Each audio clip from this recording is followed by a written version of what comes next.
আজকের এই ভিডিওতে আমরা শিখব কিভাবে রানিং অ্যাভারেজ কিংবা রানিং টোটাল বের করতে হয়। যেমন আপনারা স্ক্রিনে দেখানো ডেটা সেটে দেখতে পাচ্ছেন, এখানে জানুয়ারি থেকে ডিসেম্বর মাস পর্যন্ত 12 মাসের প্রফিট ফিগার দেয়া আছে। যেমন জানুয়ারিতে প্রফিট হচ্ছে 157 কোটি, ফেব্রুয়ারিতে 180 কোটি, মার্চে 207 কোটি। এখন ম্যানেজমেন্ট একই সাথে জানতে চাইতে পারে যে ফেব্রুয়ারি মাসে গিয়ে অ্যাভারেজ কত, মার্চে গিয়ে অ্যাভারেজ প্রফিট কত। সেটা বের করার জন্য আমাদের প্রথম সেলে আমরা অ্যাভারেজের ফর্মুলা টাইপ করব, AVER। অ্যাভারেজের ফর্মুলাটা সবার উপরেই চলে আসছে, আমি ট্যাব কি প্রেস করে সেটা নিয়ে নিচ্ছি। দেখেন এখানে সিনট্যাক্সে কী দেখাচ্ছে, এই যে নাম্বার 1, নাম্বার 2, নাম্বার 3, এভাবে রেঞ্জ অফ নাম্বার নিয়ে আপনি তার একটা অ্যাভারেজ কিন্তু বের করতে পারেন। এখন প্রথম যে সেল, অর্থাৎ যে সেলে 157 আছে, এই সেলের রেঞ্জ কি? এই সেলের রেঞ্জ হবে I3 to I3। তাহলে এখানে I3 to I3-র অ্যাভারেজ আমরা বের করব।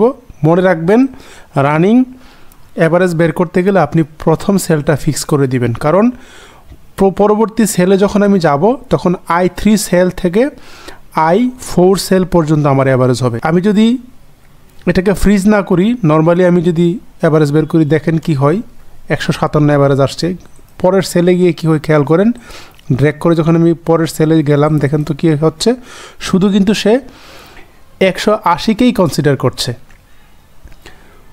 অর্থাৎ সে I4 সেলটাকে কনসিডার করছে। আমাদের যেটা করা দরকার ছিল, প্রথম সেলে এই যে I3, এটাকে আপনি F4 কি প্রেস করে লক করে দিলেন বা ফ্রিজ করে দিলেন। তারপর আপনি যদি ড্র্যাগ করে নিচে যান, দেখেন তো 180 যেটা আসছিল, এখানে অ্যাভারেজ কত হয়ে গেছে, 168.50। এবার আমি ড্র্যাগ করে মার্চ মাসে যাই। মার্চ মাসে যাওয়ার পর দেখি কি আসছে, এই যে মার্চ মাসে অ্যাভারেজ মানে কি, জানুয়ারি, ফেব্রুয়ারি, মার্চ 3 মাসের প্রফিট টোটাল যোগ করে 3 দিয়ে ভাগ হবে।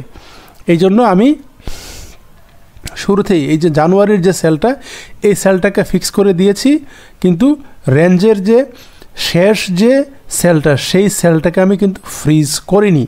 অর্থাৎ আমাকে এই রানিং অ্যাভারেজ বের করার জন্য আমাকে যেটা করতে হবে সেটা হচ্ছে যে আমার অ্যাভারেজের যে নাম্বার রেঞ্জের প্রথম নাম্বারের যে সেলটা, সেই সেলটাকে আপনি ফিক্স করে দিবেন, আর শেষের সেলটাকে আপনি ওপেন রাখবেন।